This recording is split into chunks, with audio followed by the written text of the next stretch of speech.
things that happen to us are because of this.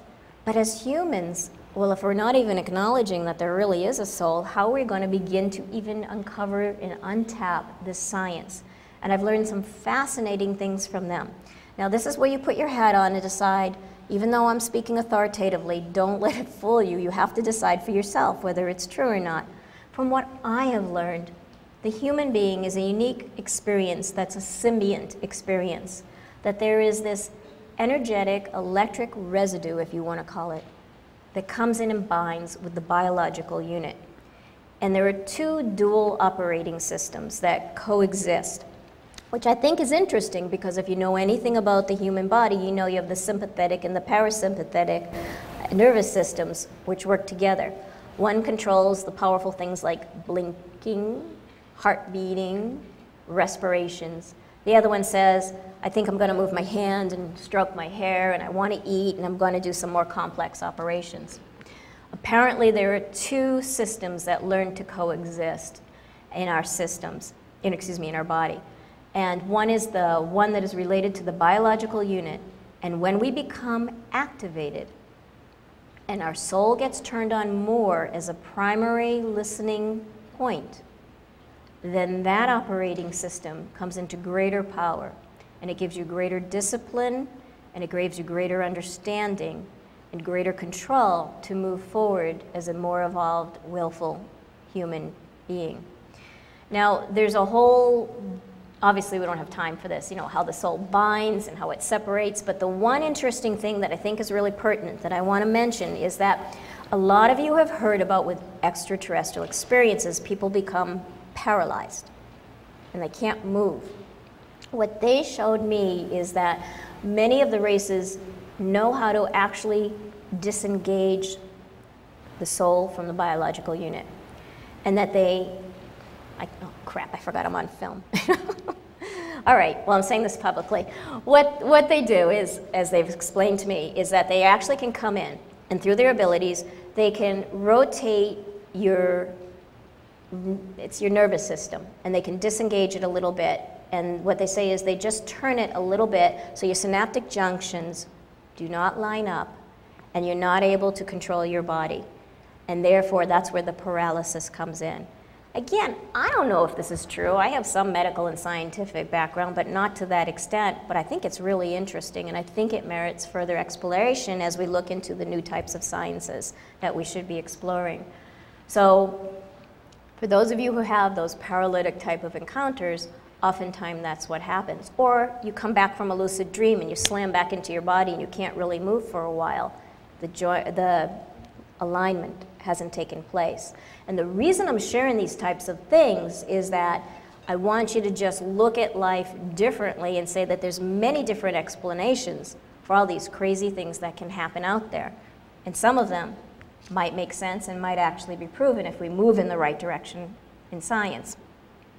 So there's this whole science of the soul that provides a lot of explanation for what happens and why it happens that we have yet to uncover. And once we do, things are going to make a lot more common sense. The other thing is learning about that space and time and dimensions don't coincide with our traditional understanding. I mean, why?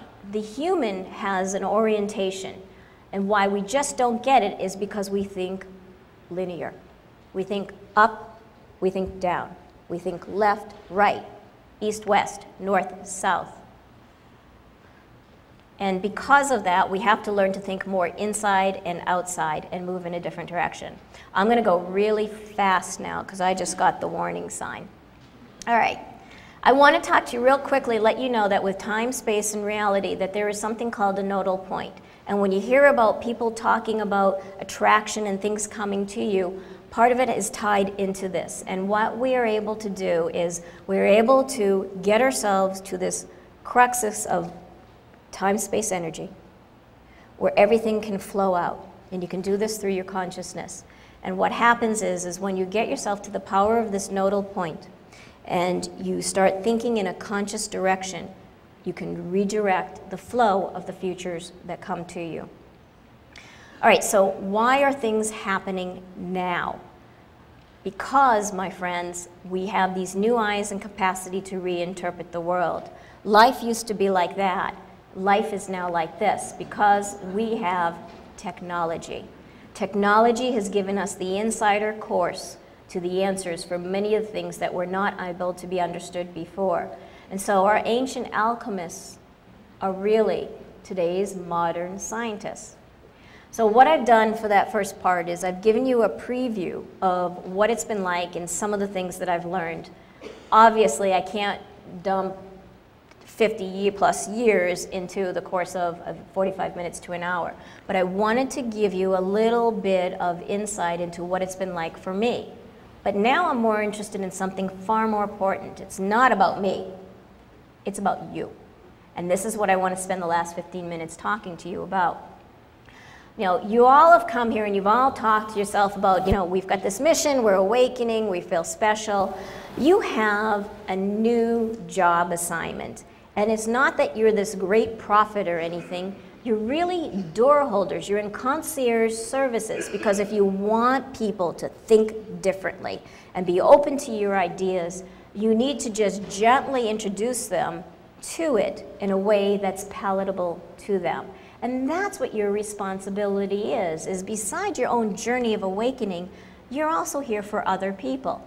This is how humans tend to see the world. They tend to see it in their suburban background, in their isolated houses, in their little communities, and in their cities, and they stay within their viewpoint. You never even get them to look up into the sky, hardly at all, to see what's going there. So they see ourselves as this contained globe. But how you see the world is different, because you see it with the power of metamorphosis and the power of change and of infinite possibility. And you know that what's been fed to us isn't necessarily what's real. So your new job description is metamorphosis, and that you're change agents of a new degree because you're dealing with extraterrestrial reality and human higher consciousness. And you have to do it in a way that you do not appear disenfranchised, you do not appear alienated from them, that they are able to listen to you and they want to listen to you. I mean, I've had this crazy background, I'm extremely far out, and I've been very, very successful walking into many different countries, many different corporations, many different businesses, many different people, and have been able to give people some very strong tools for progressing forward. And it's all about the way that we communicate and the way that we do it. So I need you to understand something about your audience because I want you to have some tangible tools as you move forward. This is who you're working with on the planet now, and I tend to call it alphabet demographics. L's, O's, and M's. Okay, the L's are what you'd consider yourself, enlightened luminaries. You know, you've seen it all, you know, extraterrestrial, paranormal experiences. You're in tune with those who connect with you in the unseen world and the other side. You know, nothing phases you and you're well aware on the pathway. The O's are what I call the ordinary humans. These are the people who are still out there. They may be interested in what Oprah has to say. They think, oh, this is kind of interesting. And in that group is the emerging humans, the eh. And in those emerging humans, those are the people who are your target in terms of making headway with them. That they would be willing to hear you if you communicate appropriately with them. And this is what Carrie once interviewed me and I called the swing vote. These are the people who are looking to know more about what's out there, are fed up with what they've been told because it no longer fits the world as they see it. But they need to have it packaged in a way that they can accept and is understandable to them. And this is where it is incumbent upon us to stop thinking about ourselves and, you know, I do this and I read this book and I have this and have you heard about this? And to sit down, shut up, and listen to them. And to start understanding where they come from, acknowledging who they are, and it's not about you, it's about you extending your hand and saying, I hear you. You know, I have some things to offer. Instead of overpowering them with what we have encountered on our journeys and what we know. Because they have some extraordinary things to share. And these are the people who are going to determine our future. We, of course, do have the M's, the elementary man, who is what I call the fundamental, which I think is an appropriate word. or them. These are the people who are greatly filled with intolerance.